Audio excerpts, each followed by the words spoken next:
बहुत पुराने समय की बात है। एक बड़े से समुद्र के बीचों बीच एक छोटा सा सुंदर टापू था।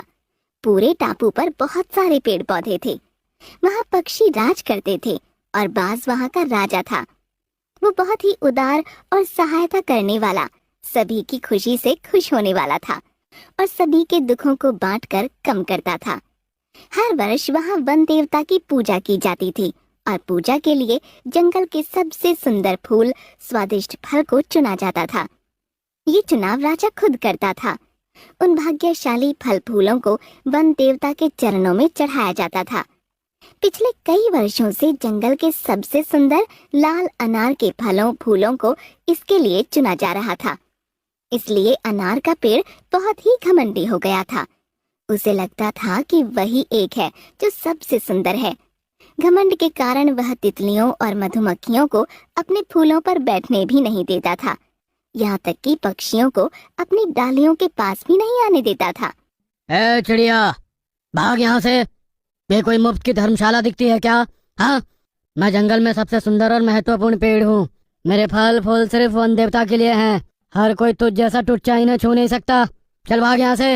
माफ करना, मुझे पता नहीं था। मैं इस जंगल में नई हूँ। मैं तुम्हारे किसी भी फल को नुकसान नहीं पहुँचाऊंगी। मुझे बस कुछ देर के लिए आराम करने दो। नहीं नहीं नहीं, तुझे एक बार कहा समझ नहीं आता क्या? चल भाग यहाँ से। उसके ऐसे व्यवहार के कारण कोई तितली या पक्षी उसके पास आना ही नहीं चाहते थे।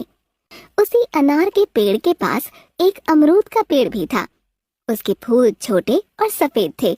वो जानता था कि उसकी तरफ कोई ध्यान नहीं देता, फिर भी वह जानवरों को अपने पास आने देता। बड़े प्यार से उन्हें फूलों का रस पीने देता, खाने को मीठे फल देता और रहने के लिए घोंसले भी बनाने देता। इसीलिए सारे जानवर वहीं डेरा डालने लगे और बहुत खुशी खुशी रहने लगे। हर वर्ष की तरह इस बार भी वन देवता की पूजा की जानी थी। अनार के पौधे को पूरा विश्वास था कि राजा आएंगे और उसी को चुनेंगे। और फिर वह दिन आया जब राजा फूल चुनने आए। मंत्री तोता उन्हें सीधा अनार के पौधे के पास ले गया। इस बार तो अनार के फूल और भी सुंदर और बड़े खिले हैं महाराज। फल भी बहुत स्वादिष्ट है। यह कहते हुए उसने फूल तोड़ने के लिए हाथ बढ़ाया, लेकिन तभी महाराज ने उसे रोक दिया। रुको, ये पेड़ काफी सुना है, जबकि उस अमरूद के पेड़ को देखो। उस पर ढेर सारे पक्षी, तितलियां और जानवर हैं।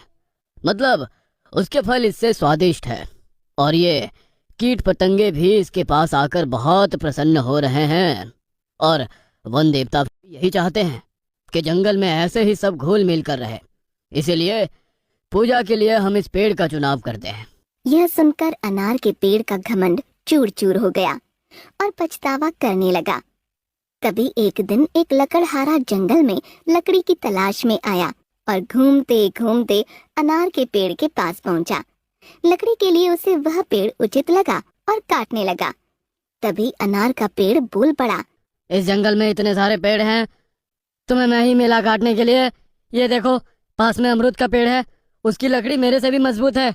जाओ उसे काटो। जंगल के सारे पेड़ों पर किसी न किसी जानवर का घरौंदा है और लकड़ी के लिए किसी का घर उजाड़ देना मुझे उचित नहीं लगता। इसलिए मैंने तुम्हारा चुनाव किया है।